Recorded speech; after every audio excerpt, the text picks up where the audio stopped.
De quedas de rochas imprevisíveis a trilhas off-road desafiadoras, de tempestades torrenciais e subidas perigosas até o cume. Essa jornada foi um turbilhão de adrenalina. 3 semanas, 2.000 quilômetros e o melhor do outono. Esta é a nossa road trip pela Albânia.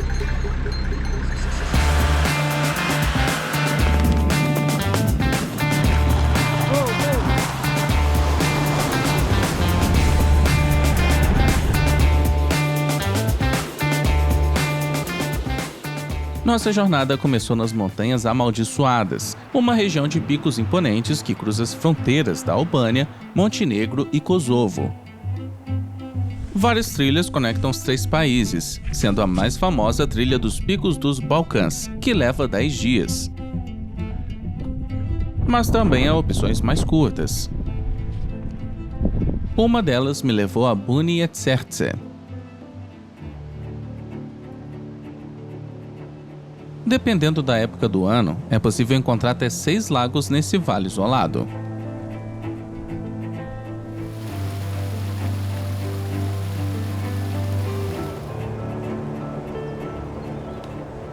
Subindo mais, segui por uma trilha precária, que me levou em direção à segunda montanha mais alta do país.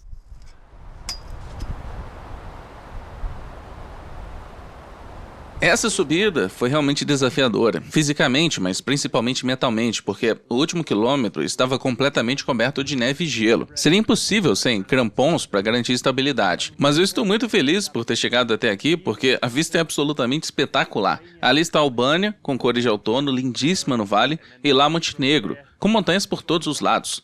Que lugar incrível para se estar! Com 2.694 metros de altitude, Jezerzę se impõe acima de todos os outros picos dos Alpes Dináricos.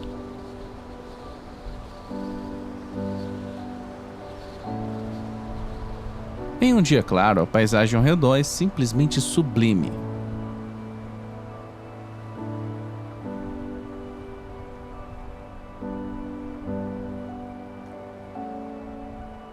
Felizmente, não é preciso escalar montanhas para aproveitar vistas impressionantes.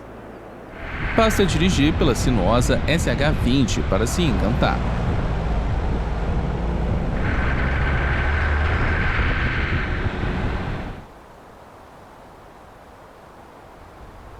Outro espetáculo de paisagens sensacionais nos aguardava na estrada para Fez. Até alguns anos atrás, o trecho final dessa rota não era pavimentado. Agora, uma estrada perfeitamente lisa, embora estreita, leva ao interior das montanhas. No verão, esse vilarejo antes pacato se transforma em uma colmeia agitada. No entanto, no outono, tudo se acalma consideravelmente.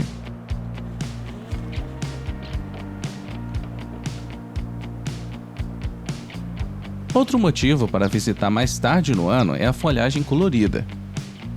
Ao nosso redor, tons de vermelho, amarelo e laranja anunciavam a mudança de estação.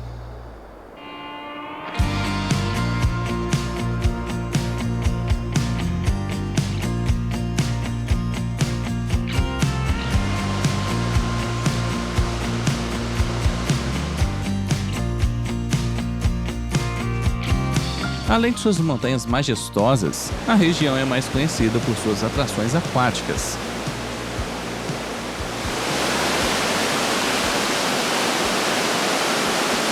A mais famosa delas é o Olho Azul.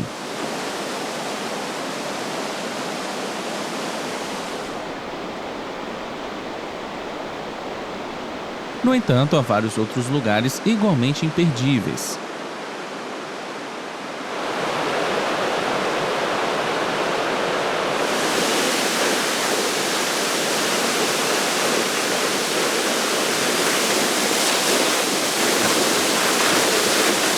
Durante nossa estadia em Fez, fomos abençoados com um clima absurdamente bom.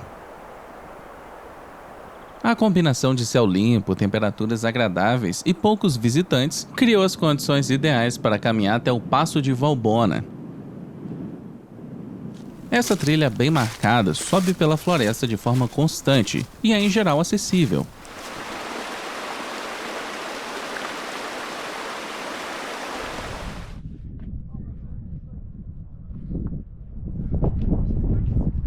Depois de apreciar o panorama por um tempo, decidimos subir uma pequena colina. Isso nos levou ao melhor mirante de todos.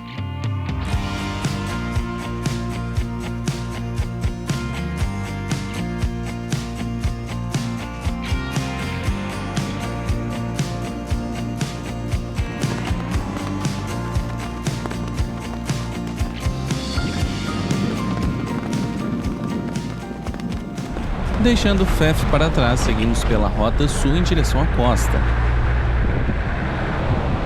Até recentemente, essa opção era uma trilha 4x4 difícil e acidentada.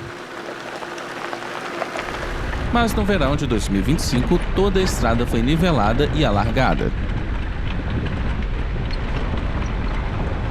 Embora os entusiastas do off-road lamentam essa perda, a paisagem não perdeu nada de seu esplendor.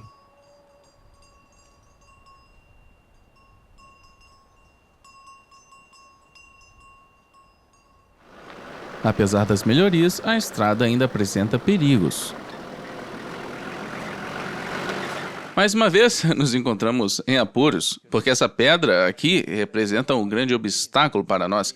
Aparentemente, por causa das fortes chuvas dos últimos dias, uma parte da encosta desmoronou, e agora a estrada tem basicamente essa largura, que parece menor do que o necessário para passarmos. Então, agora estamos debatendo se devemos arriscar e tentar passar bem devagar e com cuidado, ou dar a volta e fazer um desvio de 150 km. O perigo era evidente. Um erro ao volante quase certamente seria fatal. Com Ana do lado de fora como guia, tentei passar com muito cuidado.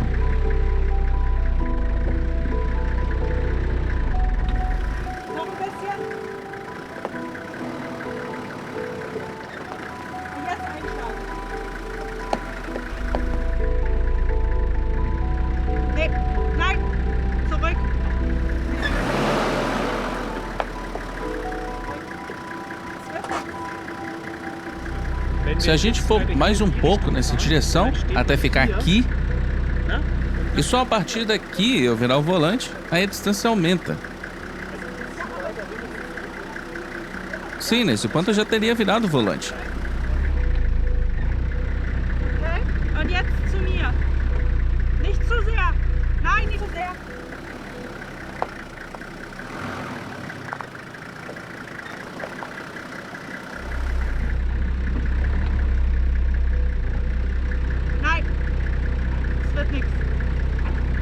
Depois de muita discussão e mais uma tentativa frustrada, achamos melhor montar acampamento.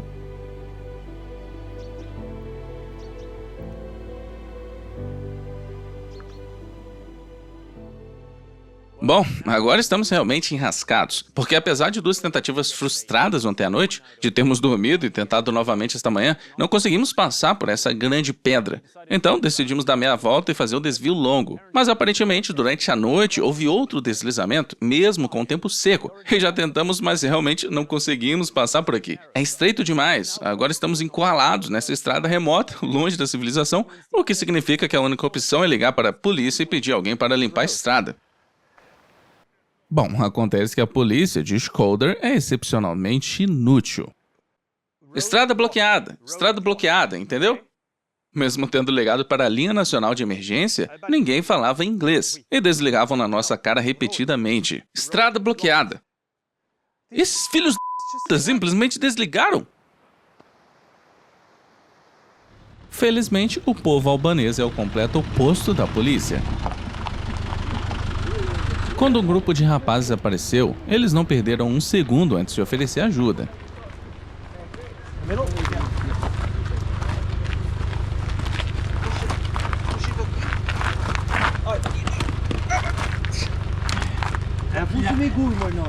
As 2 pedras grandes que bloqueavam o caminho pesavam mais de 1 tonelada, o que significava que, apesar de nossos esforços, movê-las à mão era impossível. O plano B foi prender nossa cinta de reboque ao carro deles para tentar girar a pedra.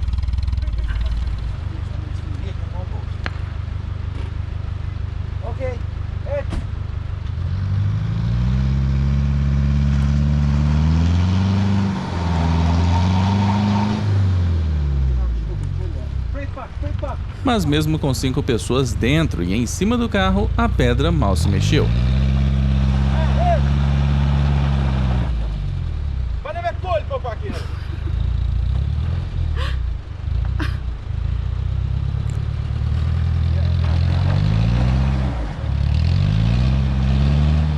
Nosso último plano era puxar na direção oposta.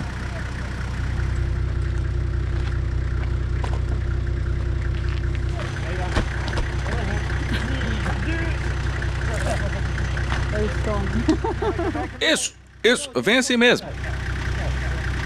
Só virar o volante. Vira o volante. Okay, come on. Straight.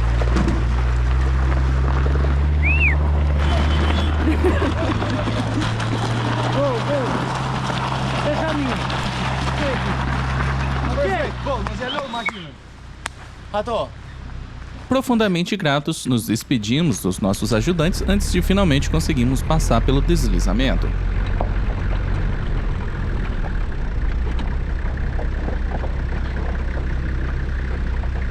Embora a caminhada entre Fef e Valbuna tenha apenas 17 quilômetros, o trajeto de carro exige uma viagem de 265 quilômetros.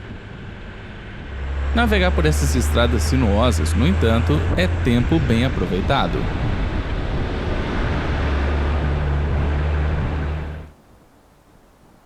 Pode-se dizer que o outono é a melhor época para caminhar nas montanhas amaldiçoadas, porque já não faz tanto calor como no verão. O tempo ainda costuma ser excelente. E o melhor de tudo, quase não há ninguém. Hoje encontrei um único outro caminhante, uma pessoa. E fora isso, apenas um silêncio abençoado.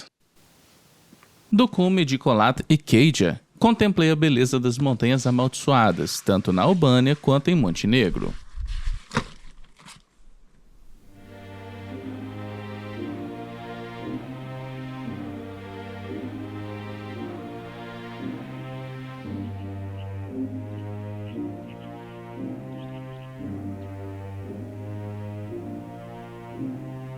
Mas o maior espetáculo nos aguardava à noite, quando os imponentes picos foram iluminados por um intenso alpenglow.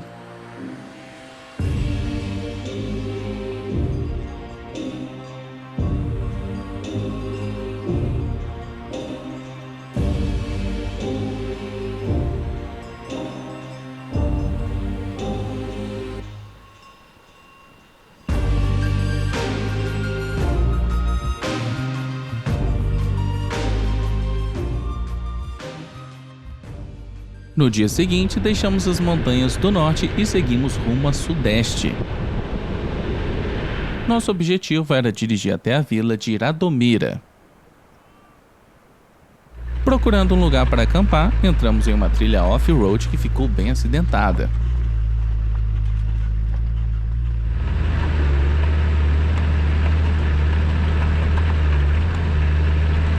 Mas todo o sacolejo valeu a pena, pois o lugar que encontramos era simplesmente fenomenal.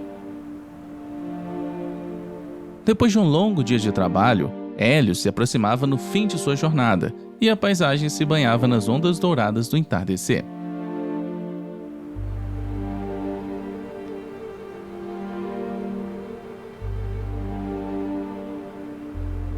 Assim que sua irmã, Celine, surgiu em sua carruagem lunar, nossa empolgação foi às alturas.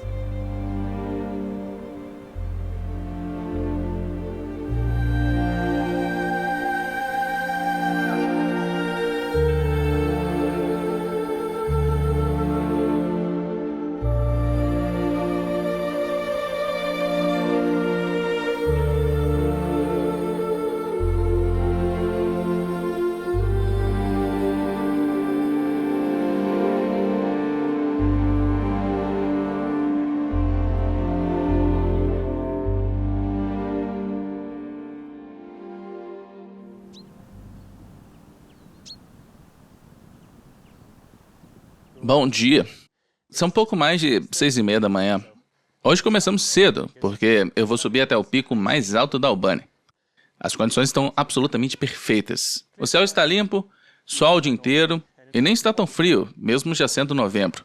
A trilha também não é muito difícil. São cerca de 6,5 km desde o nosso acampamento e 1.200 metros de ganho de altitude. Nada mal, mas pode haver bastante neve nas encostas mais altas. Então levei crampons, machado de gelo, todo o equipamento para clima frio. Acho que vai ser uma boa subida.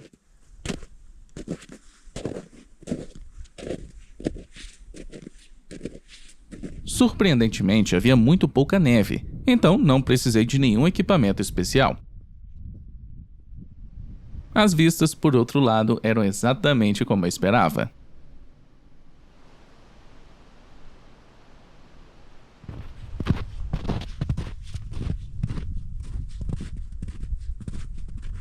Este é o pico mais alto da Albânia. E uma curiosidade, também é o ponto mais alto da Macedônia do Norte, pois essa montanha marca fronteira entre os dois países. De um lado temos a Macedônia do Norte, do outro a Albânia. E mais uma vez estou completamente sozinho, rodeado por montanhas magníficas e abençoado por um sol maravilhoso. É simplesmente um sonho estar aqui. Com 2.764 metros de altura, o Monte Corab é o ponto culminante da cadeia montanhosa homônima. Ao contrário dos Alpes albaneses, com seu relevo mais acidentado, esse maciço é menos severo. Apenas os cumes mais altos formam um conjunto irregular de ardósia e calcário.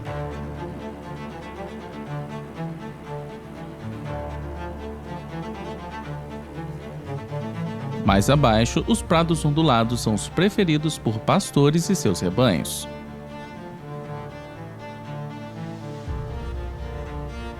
No fim, passei mais de 1 hora no cume, absorvendo a vista do topo do país.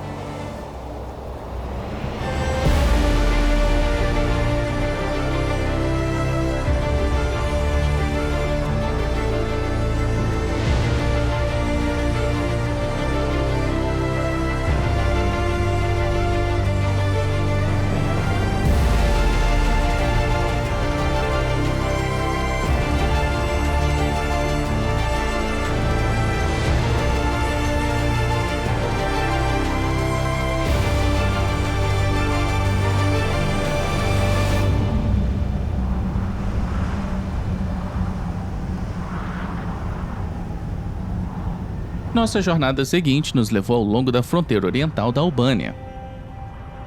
Uma das principais atrações dessa região é o Lago Ohrid. Segundo análises das camadas de sedimentos, este é um dos lagos mais antigos do mundo.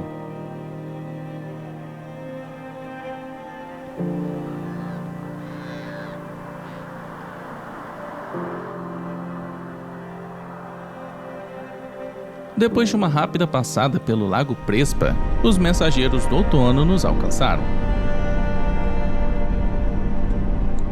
Como resultado, boa parte da paisagem ficou coberta por uma densa camada de nuvens.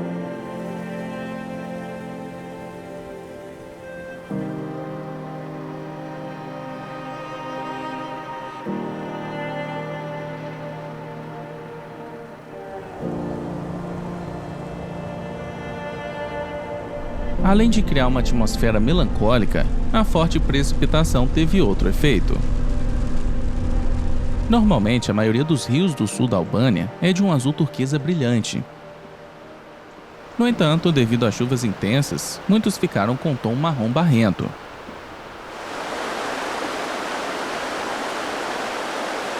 Um deles foi o rio Lengaritsa. Esse riacho esculpiu um cânion impressionante, que em alguns pontos tem apenas 3 metros de largura.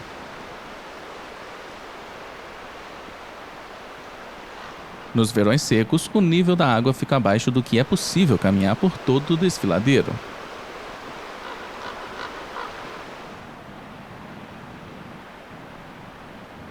Outro motivo para vir aqui são as fontes termais na entrada do cânion.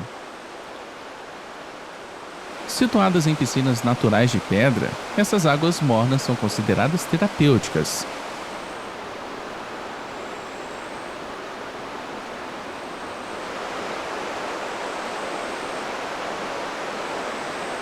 Durante nossa visita, porém, havia muita obra acontecendo, o que não favorecia exatamente o relaxamento.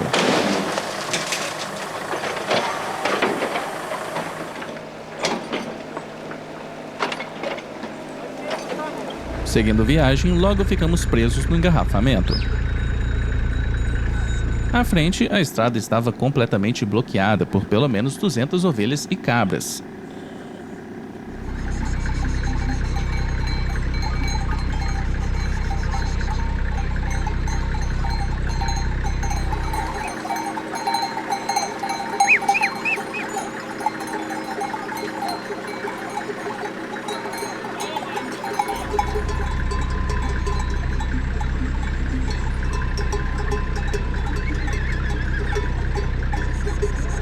Depois de escapar desse bloqueio lanoso, seguimos em direção ao cânion de Osun.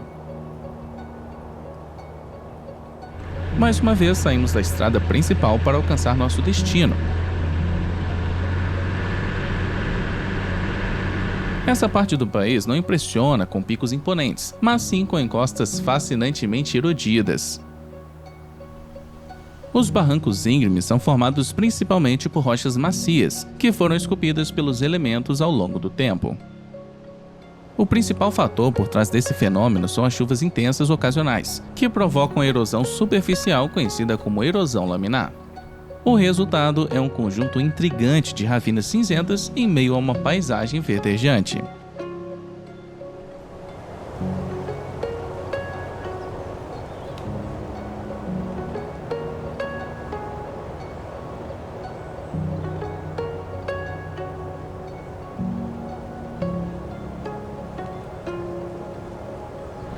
Apesar de isolada, essa região ainda é habitada.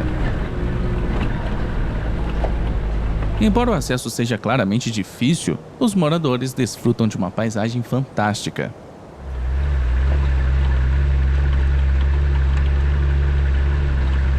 De todas as trilhas na Albânia, essa foi de longe a nossa preferida. Com cerca de 25 quilômetros, é longa o bastante para se emergir na natureza, mas curta o suficiente para ser concluída em algumas horas. Um veículo robusto é indispensável, é claro, pois a trilha está longe de ser lisa. Em condições secas, o percurso apresenta apenas alguns desafios. No entanto, após chuva, certos trechos ficam extremamente escorregadios.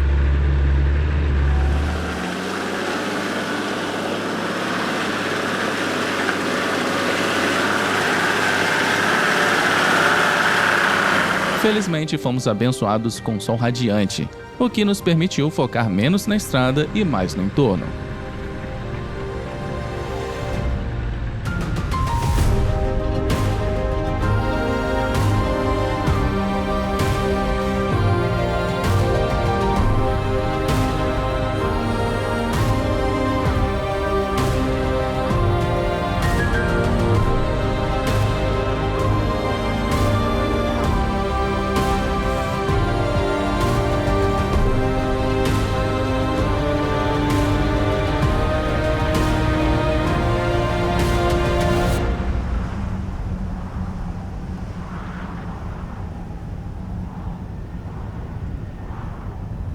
Algumas horas depois, chegamos ao nosso destino. O cânion de Osun é um desfiladeiro de 26 quilômetros formado por um rio, com mais de 2 milhões de anos de existência.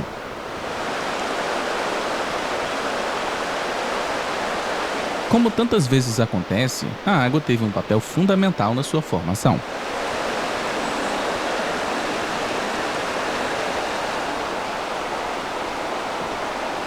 Em alguns trechos, o cânion é bastante estreito, em outros se alarga consideravelmente.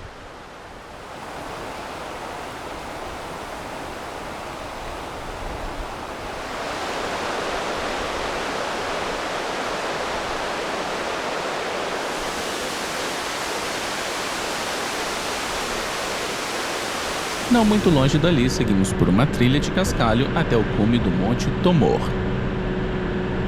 Esta é uma das montanhas mais altas do sul da Albânia e convenientemente acessível por carro. O topo costuma estar coberto de nuvens, mas tivemos a sorte de ver a paisagem ao redor.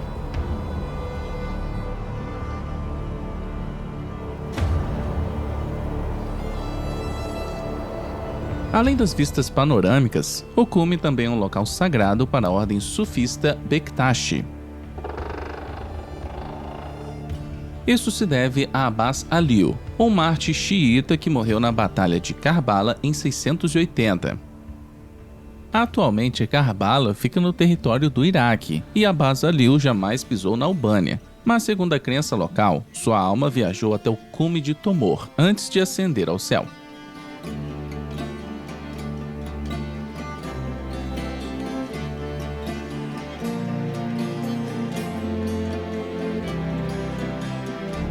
Ao norte da montanha fica Berat, o maior centro urbano da região. A cidade das Mil Janelas é famosa por seus bairros antigos compactos. A explicação simples para a uniformidade visual é um terremoto devastador ocorrido em 1851.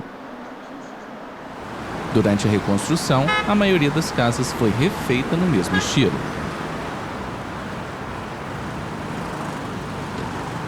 As paredes brancas e os telhados de telhas são tão característicos que Berat foi declarada cidade-museu em 1961 e Patrimônio Mundial da Unesco em 2008.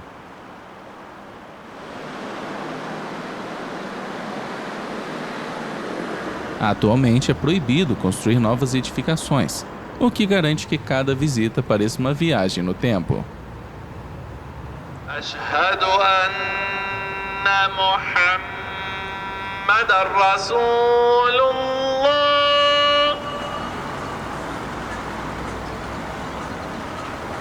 أشهد أن محمدًا رسول الله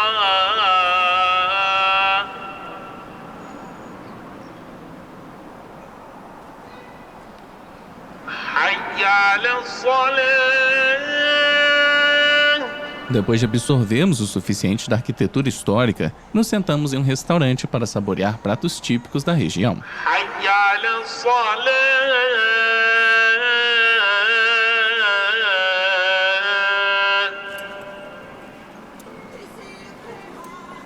Após nosso trajeto pelo interior, passando por canyons e vilarejos pitorescos, voltamos nossa atenção ao extremo sul. Estamos dirigindo por uma trilha 4x4, um pouco esburacada, que achamos que poderia servir de atalho para outra rota. Mas, como sempre, nossos planos não saíram como esperávamos, porque encontramos um homem local e sua esposa. Eles nos deram a entender que a estrada não estava em boas condições. E se um albanês diz isso, bem, decidimos dar meia volta. Mas o mais incrível é que eles nos deram 4 romãs recém-colhidas. Mais uma vez, ficamos absolutamente impressionados com a hospitalidade do povo albanês. Como logo descobrimos, havíamos perdido a nova saída recém-construída, e em vez de patinar na lama, agora seguimos por uma estrada asfaltada novinha em folha.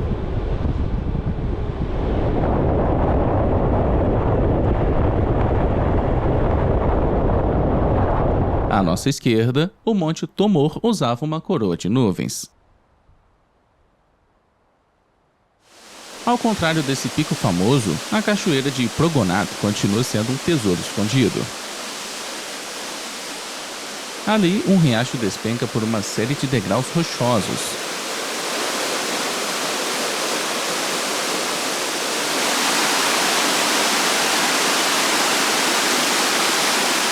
Com o passar do tempo, o rio esculpiu diversas bacias cristalinas.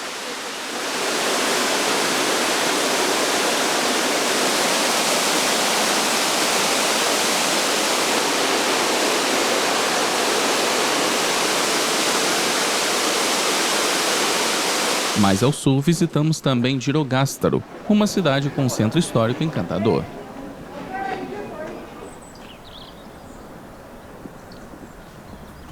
Mas, acima de tudo, viemos aqui pelas trilhas off-road. Para isso, nos juntamos a Catherine e ao Tommy em seu World Cruiser 5. Ironia do destino, o primeiro trecho do nosso percurso tinha acabado de ser asfaltado. Com isso, avançamos muito mais rápido do que esperávamos.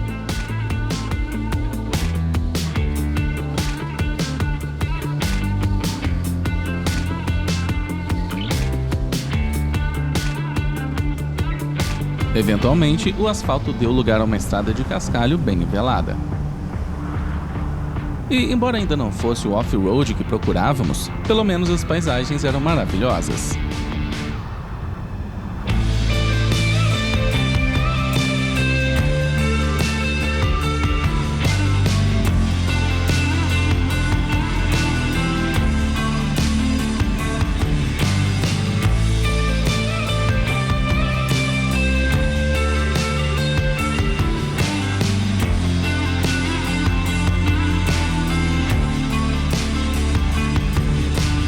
Pegando uma trilha ainda menor, nossa marcha começou a desacelerar. Logo chegamos a um posto de fronteira isolado entre a Grécia e a Albânia.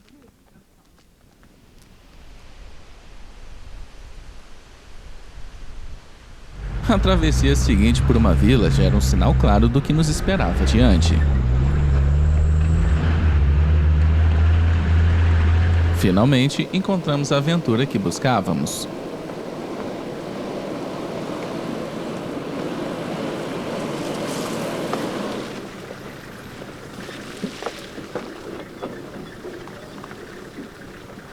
O caminho estreito estava cheio de pedras grandes e ainda por cima descia de forma bastante íngreme.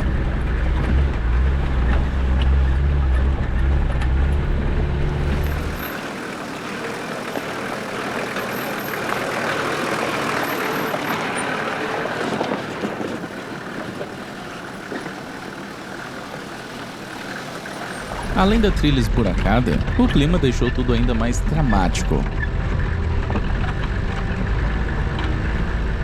De um lado, uma muralha de nuvens ameaçadoras escurecia o céu.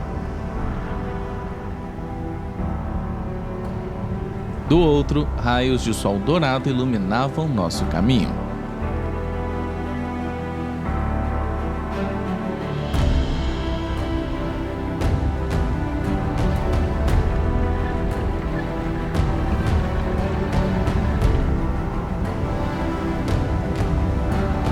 Ao chegar ao fundo do vale, fizemos uma pausa breve.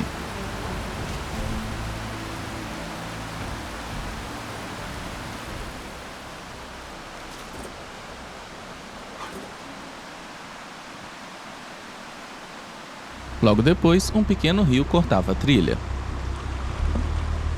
Mas é claro, esse riacho raso não representava nenhum problema para os veículos.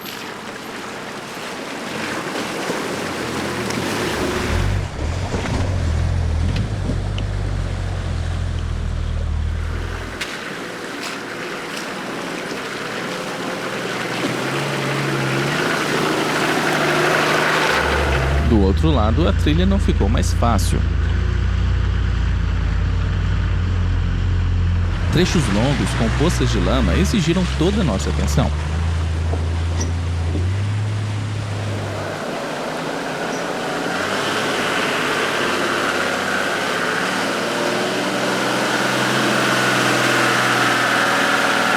Mas o trecho mais difícil ainda estava por vir. Subindo em zigue-zague pela floresta, o chão estava coberto por folhas e lama.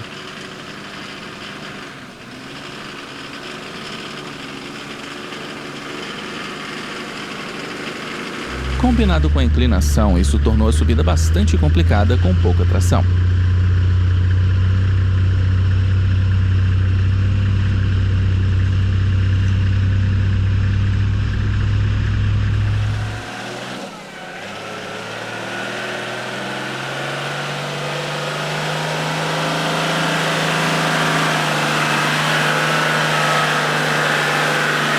Preferimos não seguir no escuro e decidimos acampar.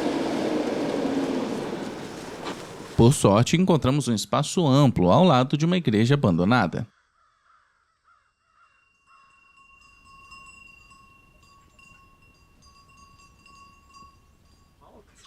Was war das Tommy jetzt mehr?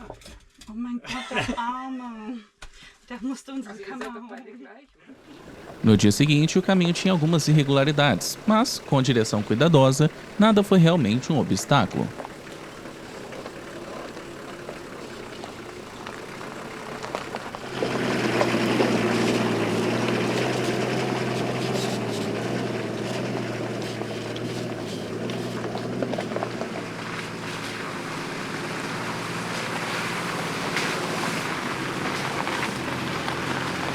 Alguns quilômetros depois de partirmos, encontramos outra casa de Deus. A igreja do Mosteiro da Transfiguração já está abandonada há muito tempo, mas parte de sua antiga glória ainda sobrevive.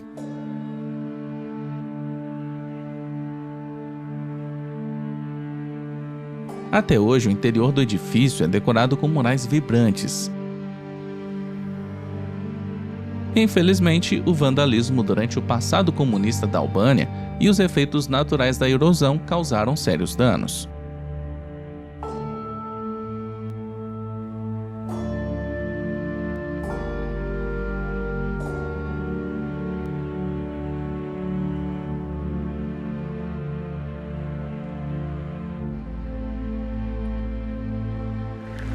Enquanto admirávamos o mosteiro, o tempo piorou.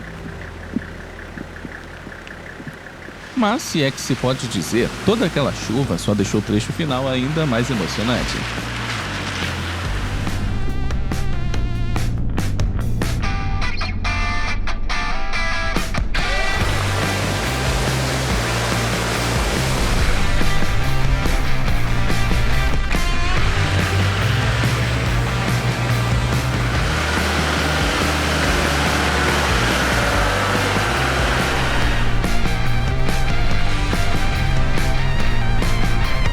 Tudo que é bom chega ao fim, então, após 2 dias de aventuras compartilhadas, nos despedimos de Catherine e Tommy.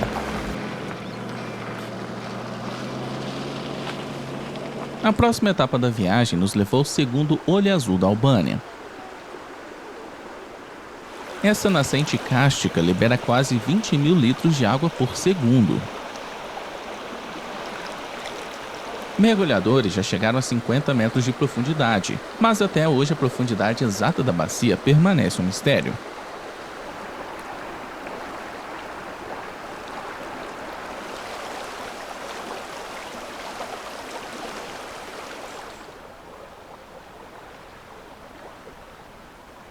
À noite, a tempestade voltou com força total. A cada poucos segundos, relâmpagos cortavam o céu.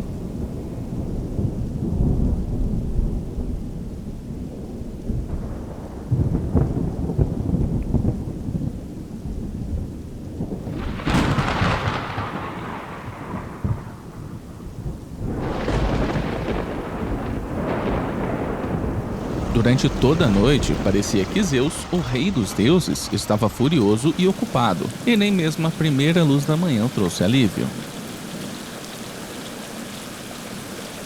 O aguaceiro persistente continuava sem trégua, e não tínhamos a menor vontade de desmontar acampamento.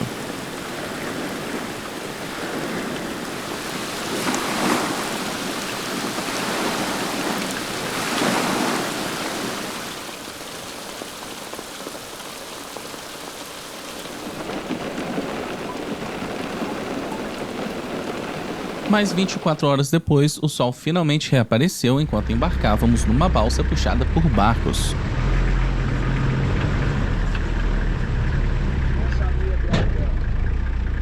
Na outra margem da lagoa, visitamos o sítio arqueológico mais importante do país. O antigo assentamento de Butrint tem uma história que se estende por 3 milênios. A cidade foi originalmente fundada por uma tribo grega, mas viveu seu auge sob o domínio romano.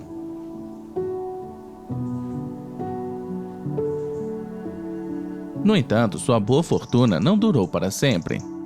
No final da antiguidade, a cidade entrou em declínio e acabou sendo abandonada depois que um terremoto inundou grande parte do local.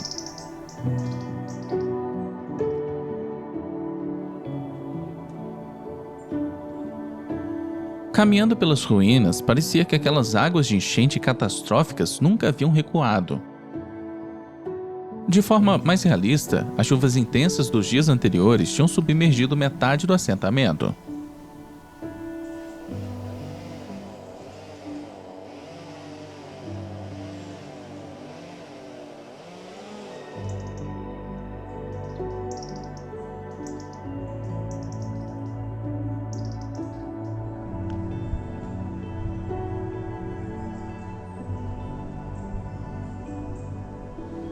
De longe, a maior estrutura preservada é a Grande Basílica. Esse edifício foi erguido no início do século VI, presumivelmente como um túmulo para seu benfeitor particular.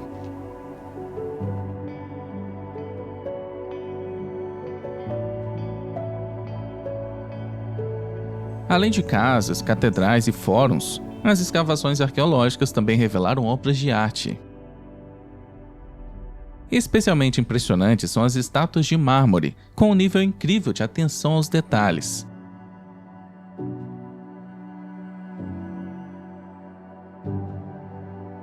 Enquanto o passado da região deu origem a inúmeros tesouros culturais, parte da história moderna da Albânia é menos celebrada.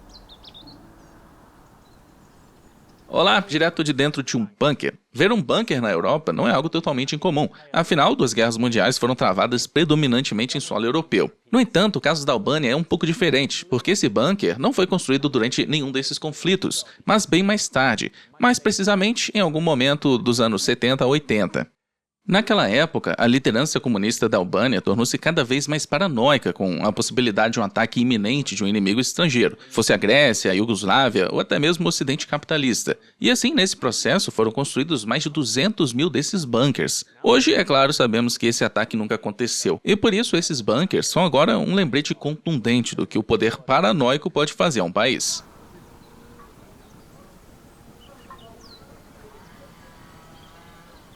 Depois de passarmos as semanas anteriores explorando tudo menos o litoral, decidimos finalmente corrigir isso. Ao longo da costa do Adriático, a Albânia é abençoada com inúmeras praias belíssimas. Infelizmente, poucas delas permanecem intocadas. Nas últimas décadas, trechos do litoral se transformaram em pontos críticos de turismo excessivo. E ainda assim, a construção parece não ter fim.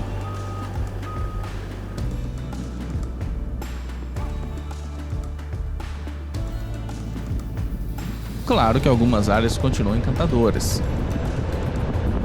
Isso é especialmente verdadeiro para lugares bem afastados da civilização.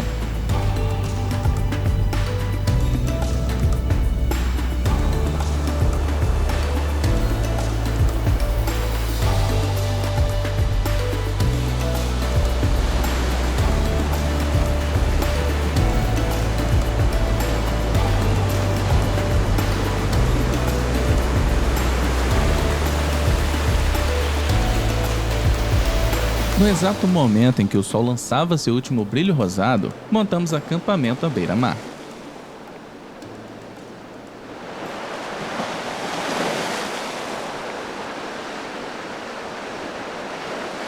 Após essa breve passagem pelo Mediterrâneo, seguimos novamente para o interior. Nosso objetivo era fazer uma trilha até uma caverna pouco conhecida.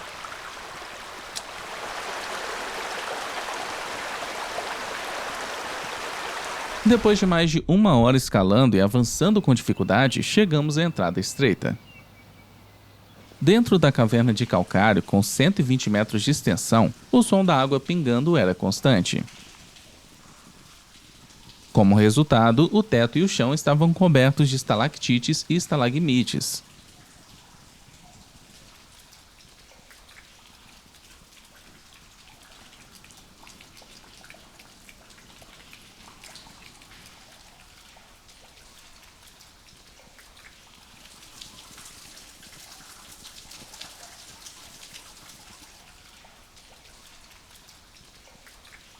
E então, no nosso último dia, a Albânia se despediu de nós com um sol radiante. Após 3 semanas e mais de 2.000 quilômetros percorridos, era a hora de dizer adeus. A Albânia é como um trem de alta velocidade lançado rumo ao futuro. Ficaram para trás os dias de medo, quando líderes paranoicos isolavam seu povo. Agora, o ritmo acelerado do desenvolvimento moderno está remodelando o país. Mas para o viajante destemido, disposto a sair do caminho tradicional, este país ainda guarda incontáveis tesouros escondidos.